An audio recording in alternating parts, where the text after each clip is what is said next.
If you are ready to get clarity in your personal branding, both energetically and visually, and also learn how much of your personal life is okay or too much to share, then you are going to want to stick around for this episode because I am not holding anything back. Welcome to the Subconscious CEO podcast, the only place where you will learn how to once and for all eliminate your limiting beliefs, eradicate stress, energetically align with the success you are craving, and learn real strategies to become seen and heard in order to define your brand and expand your business. My name is Jackie Adams, and I am an integrative hypnotist and energy healer with a background as a nurse, people leader, and entrepreneur. My mission in life is to make sure everyone who desires to step into their highest self and create the business of their dreams has these vital tools to thrive. So let's get into it.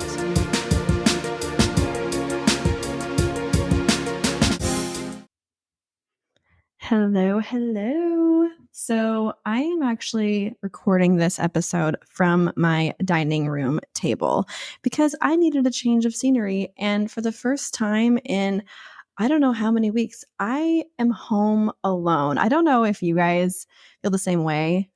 And maybe it's because I have 6 people and 2, sometimes 3 animals living in my house. And it's just pure chaos most of the time. But I savor those moments of being alone. I don't even know what it feels like to be lonely. And maybe that's just me. But I love it. It feels so good. And I didn't want to go seclude myself downstairs in a confined room. I wanted to look out at my house and look at my living room and just savor and enjoy this feeling of being alone. I mean, I still have my 2 dogs and they will probably bark to interrupt so rudely, but I'm loving it. Anyways, I just had to share that because I'm loving it. I love my family. They are so fun. It is a lot in this household. It is a lot, but it is fun. However, it is a lot of work, like a significant amount of work. And this work, this business I've created, this podcast I've created is what truly fills me up. It's what fills my cup. It's what gives me the sense of purpose, the sense of impact that I desire to make. And that's really why I have chosen to have a personal brand. And this episode today is all about how to get clarity in your personal brand. And to start it off, I would like to define what a personal brand is. And really, what it is it's how you as a person humanize your company, your coaching business, whatever it is, however you make money. If you are putting your face out there and personalizing it, humanizing it in order to gain likability and trust with your audience, with your potential client base, that is a personal brand. I want to differentiate this from just a regular company brand. So let's just say, like, I don't know, what's a big brand like Coca-Cola, which I don't even know why I'm saying Coca-Cola. But I'm sure if you like looked into the history of Coca-Cola, you could find the person who created it. And, you know, there's a really messed up history with that company and how it came to be. I'm not going to go there. And I don't even drink Coke or any. Here's a fun fact about me. You guys are going to think I'm crazy. I mean, I am crazy, but you know, I've never had soda. I've never tasted Coke, Pepsi, anything in my life. I have accidentally drank Sprite before once and thought I was going to die. It was so disgusting. I'm so turned off by soda that when I'm near it, if it's like, I can't. So anyways, my kids make fun of me and of course they ask for it and I let them have it on occasion, but they know I'm never going to buy that stuff. It was recently my stepdaughter's birthday and she asked for Coke for her friends. I was like, okay, I can do this. And she came with me to the store and I put it in the shopping cart and she's like, oh my gosh, you're buying Coke. And I'm like, I know, this is how much I love you. Okay. Anyways, I digress. So Coca-Cola is a big brand. It's a faceless brand. It's not a personal brand. And yet they have a lot of credibility. So it's not a great example because they have a lot of history, authority in the industry. People know the brand very, very well. As opposed to, let's say, if there was a new soda company that came out on the market and let's call them Kestra Soda. Okay. Kestra Soda. I'm totally making this up. Let's say Kestra Soda comes onto the market and they have cool branding, but nobody really knows who they are. Nobody trusts them. And if Kestra Soda is in a store next to Coca-Cola, what are you going to choose? You're going to go for the brand that you trust, that you know. And that's what Coca-Cola has done over I think hundreds of years at this point, is built that credibility over time. However, in today's age, if you're wanting to build authority and credibility, there's so much noise out there. There's so many people selling things out there. It's important now more than ever to create a personal connection with each buyer, your audience, your future clientele, right? Because we can look at a company who has a product or a service and even if they have great reviews, I don't know about you, but for me, I'm asking myself, who runs this? Who are the people behind this? Who's working here? Is this company being run offshore? Is it local? Do these people even care about their jobs? Are they getting paid minimum wage for what they do? Or are they passionate about what they do? Especially when it comes to a service or coaching, or if I'm learning something, I want to make sure that who I'm learning from, who I'm buying a service from, is someone that I at least have somewhat of a connection with. And that might look different for everybody, and there may be varying opinions on that. But I can tell you right now that we used to look at either a company or a personal brand. However, now it's almost like the same thing. So when it comes to that example of whether you're going to buy from Coca-Cola or Kestra Soda, you're going to want to go with more of the authority because you know nothing about this new soda on the market.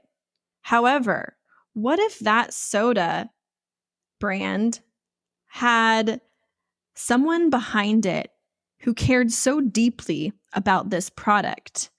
And they made sure that as part of their branding, they showed up as someone who created this product based on everything that was wrong with the big guys.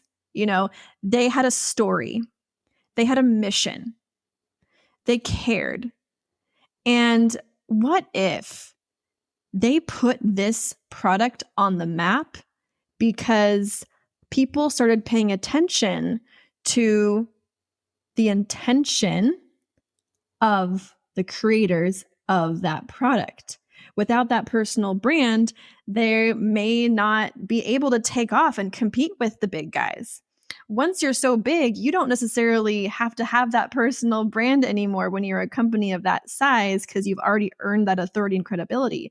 But for people who are just starting out in business, it's really important to make sure that you're showing up with your energy because it's not necessarily the thing people are buying from you, it's your energy that they're attracted to. And all of us have like an energetic bubble surrounding us. However, when we can break through the limiting beliefs within us, when we can start showing up as the fullest expression of ourselves, when we can get clear in defining who we are as a person and as a brand, and then portray that to potential audience members, potential clients, customers, buyers, then our energy can penetrate further and deeper. When we find that ability to become more confident, when we connect into our subconscious minds and feel like safer to take up space, not just physically, but on an energetic level. And what I want to talk about today is, first of all, the importance of personal branding, which we've kind of started to touch on, but also how to define that, how to get clarity in your personal branding. What does that look like? It does tie into your message and your mission. So it is important that you know what your company or your brand's mission is, what your core values are. And a lot of times, your core values of your company are aligned with your own personal core values, right? If you value time, freedom, and time with your family, then in your company, that's going to be a core value, most likely. But not all of your personal core values are going to be associated with your business, because your business and your brand is just an extension of you. It's a part of you. It's not the whole you. So when you are showing up as the personal brand, it does allow your audience and your future clients and customers to feel connected to you, but you don't have to show up like a reality TV show. You don't have to give the play by play of every single moment of your life. You can pick and choose the parts of you that you want to portray within your personal brand. So, when we're talking about designing and getting clarity in your personal brand, the first thing is, what is your mission? And your mission usually includes, what result do you get for your client? How do you get that result? And what's the bigger picture impact that you want to make on a bigger level? So that mission is important. And then after that, you're going to think about, what are the emotions that you want to evoke in your audience? What do you want them to feel? So emotions could be anywhere from, you want them, when they look at your brand, to feel inner peace. Maybe it's they want to feel energized. Maybe they want to feel healthy. Maybe they want to feel happy. They want to feel loving or creative or success driven, results based. There are so many different feelings that a brand can give off. Maybe it's abundance or wealthy or feminine. I would just challenge you to brainstorm a bunch of words, a bunch of feelings, the descriptors of how you want your audience to portray your brand. And those descriptor words, feelings, will help you to identify how you are going to show up in your business, the messages that you're going to portray, and then that will help you to better define the visual part of your branding. So right now you're working on the energetic part of your branding.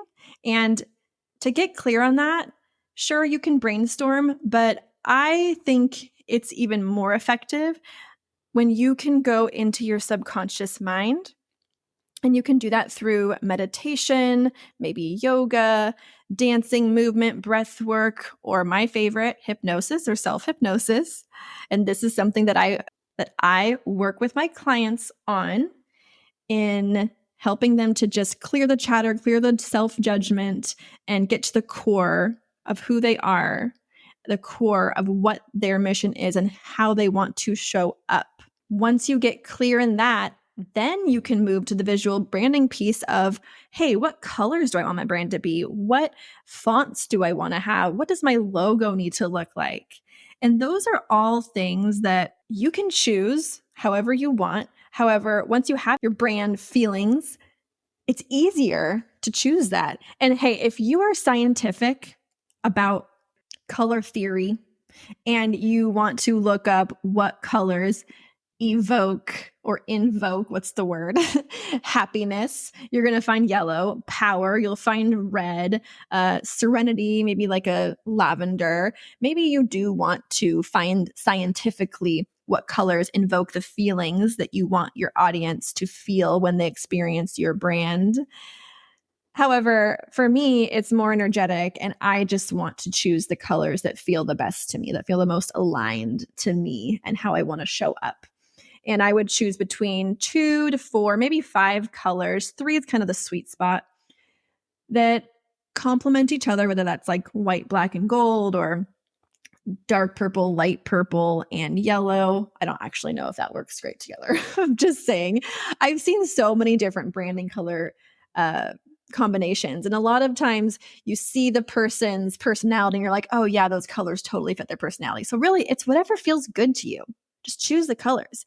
And when you're on like a program such as Canva, or there's so many websites out there where you can find the exact shade of the color, get the hex codes, which is like the hashtag or asterisk sign with the number and letter code. It's like a 6-digit code.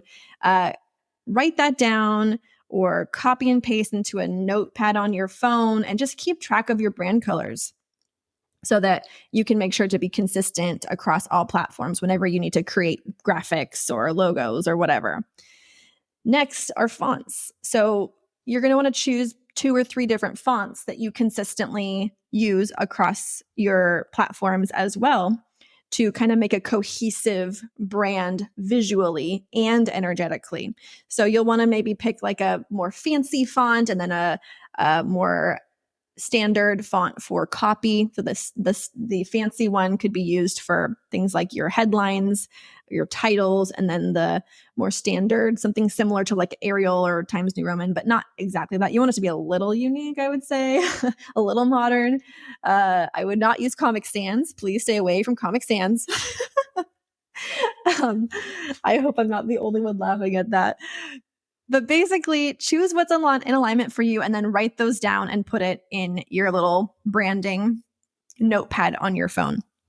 You can find fonts on the free version of Canva. There's a paid version of Canva where you can have even more access to fonts. And I think that's only like $12.99 a month. It's really cheap in my opinion, especially if you're just going to do a bunch of your branding stuff in the beginning and then cancel your membership. But honestly, I love my Canva Pro account. I use it all the time. I even use it for making invitations, or I made it for my grandfather's memorial slideshow. It's such an amazing tool. Canva is basically, if you don't know what it is, it's a graphic design tool for non-graphic designers, which is most of us. So you can make some killer, amazing looking graphics. And I made my podcast title in Canva.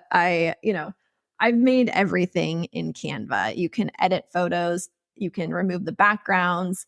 There's so much you can do in there. And there's a lot of tutorials on YouTube. So basically, if you're trying to get a desired effect in a graphic, just go on YouTube and search how to do XYZ in Canva. You'll find something. So find your fonts. And also Creative Market is a website where you can purchase fonts. I love Creative Market. I will warn you, it's very overwhelming. There's thousands of fonts in there. So if you're looking for something highly specific, you can purchase the font, download it, and then upload it to your website or whatever you're going to use it on. It's pretty easy. However, if you want to keep things simple, stay away from Creative Market because you can get lost in that rabbit hole. And I'm all about keeping things simple so that you can get further, faster to the result that you are trying to get to. So you've got your colors, you've got your fonts. Next is your logo. And again, something that energetically feels aligned to you, that represents you. And you don't have to have a logo by any means. A lot of people will just use their name or their company name in the font of their choosing. And that's just what they use as their logo. And that's totally fine. I find that when you can have and use a consistent logo across your platforms, it does really help to bring that cohesive nature to your audience so that if they maybe see you on Instagram and they catch a glimpse of your logo and then they see you on your website and then they see you on an ad and they're like, oh, I don't know who this is. And then they're like, oh, that logo, that's familiar. It kind of like helps them to remember you. There are some people who feel like personal branding means that they need to show up wearing the same color or having the same colored hair at all times so that people can recognize them. And I think that's great. I actually have seen a coach who has purple hair and wears a purple suit in like everything that she shows up in. And it's smart because I definitely know who she is. When I see her, I'm like, oh, okay, I know who that is. And she also is cohesive with having a consistent message and offers across the board. So it's very, very consistent. However, you do not have to do that. It's great if you can use a lot of the visual parts of the branding to help tie in your message and to help remind people of who you are. However, you don't have to be so perfect about it that it makes it hard for you. It's really important that you set yourself up for simplification. So if anything starts to feel like too much or too hard, or it's preventing you from showing up, then scale it back a little bit and just choose simple. I think to me, simple is having the colors, having the fonts, having the logo, and using it as much as I can, but also not going crazy with it. Logo options, there's so many ways that you can have a logo made. You can make one for yourself on Canva. You can go on Fiverr.com and have one made for you on Etsy.com. There's so many ways to get a logo done pretty cheap. And again, totally free on Canva. Potentially, if you're on the free version, I think you can make a logo pretty easily. It just may not look as good as some of the ones on Fiverr or Etsy. However, I have seen some pretty amazing logos done on Canva before. So once you have all the visual pieces of your branding and you have the messaging, you have the mission, you know what feelings you're evoking in your audience, the next step is showing up authentically, yet as private as you want to. What I mean by that is you don't have to show up as a reality show. You can show up with the parts of you to your choosing. I want to share that a few years back, maybe like 4-ish years ago, maybe more, I had a personal brand online. I had a different podcast. I had a coaching business, and everything back then about personal branding was taught as share your life, share your family, share everything you're doing, show up on stories, show up on Instagram, show up on this, show up on that. And I felt like that was the only way to create content, was to just share as much as I possibly could so I could help my audience to get to know me and my family and trust me. And yet it was exhausting. It was so exhausting. And I felt like there was no privacy anymore. And to the point where when something did happen in my life that was pretty significant on a personal level, my business pretty much shut down because I felt like I couldn't share anything. And that's when I learned. Well, that's not when I learned. This is when I've learned. But looking back on that time, I can now say that what I should have done, or what I could have done, I don't like to say should, what I could have done that may have preserved my authenticity and kept my brand intact is I could have shared my scabs and not my wounds. I could have been more protective of my family life and really stuck to sharing what I'd already healed from instead of the problems and hot messes that were currently going on in my life. Because let's be honest, let's be real. All of us have messes in our lives that we're currently going through. And if I were to share my messes with you guys right now in my life, I would sound like a hot mess. And I'm sure you could say the same things. There are things that are happening that I'm still learning from, I'm still figuring out. And yet, I'm not going to share those things with you because I'm needing to learn from them. I need to make some mistakes. I need to figure out how to get on the other side.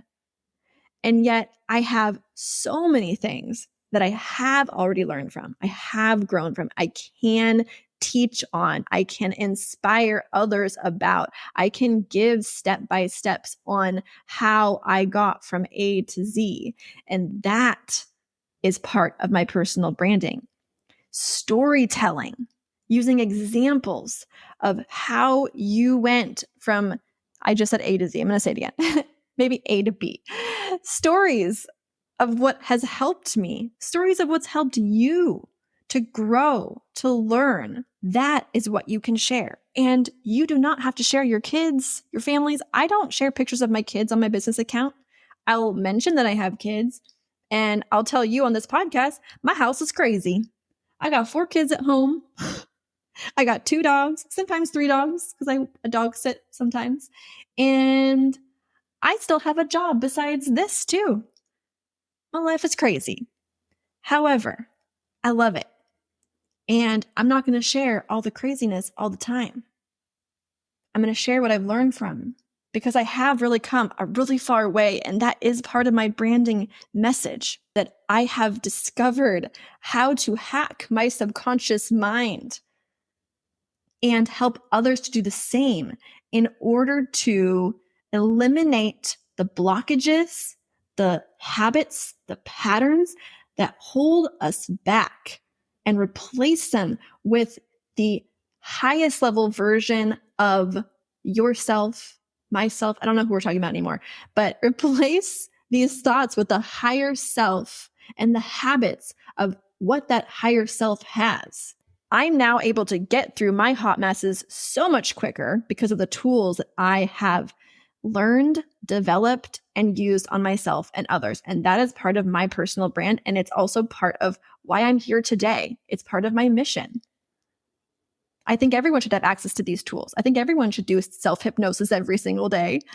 And that's something that I make sure that all of my clients learn on our first session together. It's important because this is a tool that can help you to reprogram your mind whenever you want. So, in conclusion, personal branding clarity starts with getting to the mission, getting to the feelings you want to evoke in your audience, creating colors, fonts, logos that are congruent with that mission and those feelings. Showing up as an authentic version of yourself, selectively sharing what traits and what stories help feed into your brand and connect with your audience, yet you still get to keep the private stuff private. You still get to not have to show up on social media if it doesn't feel good to you. In your business, sure, you're going to have to probably do things that are boring and not super fun. However, the closest you can get to feeling aligned and taking aligned actions that are in energetic alignment with your mission, with the impact that you want to make, with the income that you want to make, that is what's going to help you to build and scale your brand and attract energetically the audience to you who is ready to learn from you. You do not want to teach everybody all the things. You want to get a little specific, quite a bit specific, actually. And that's part of your branding. And that's part of the decisions and the clarity that you get to create, that you get to define. I hope this was helpful for you. If you are interested in working with me one-on-one for me to help you define the clarity as you see fit, we can absolutely have a session together, maybe even do some inner healing or hypnosis to quiet the chatter and the judgment in your brain and get to the core of who you are as a person, who you are as a brand, and putting it all together so that you can just start showing up more, taking more action, and getting to your goals faster. And if you're not ready to work together one-on-one, I do still have a free Eliminate Limiting Beliefs audio. It's just like a 12-minute quickie audio for free, linked below in the show notes here. You can listen to it to help you to delete, eliminate, get rid of those limiting beliefs, and call in the traits of your higher self to help you to take more aligned actions, make better decisions that are in alignment with the real you. Thank you so much for being here. I will talk to you soon. Thank you for joining me today. If you enjoyed today's episode, I'd really appreciate it if you could take a moment to leave a review on your favorite podcast platform. Your review is like a guiding light to help me help others. Until next time, remember that you are loved, you are enough, and you are worthy of all that you desire in life.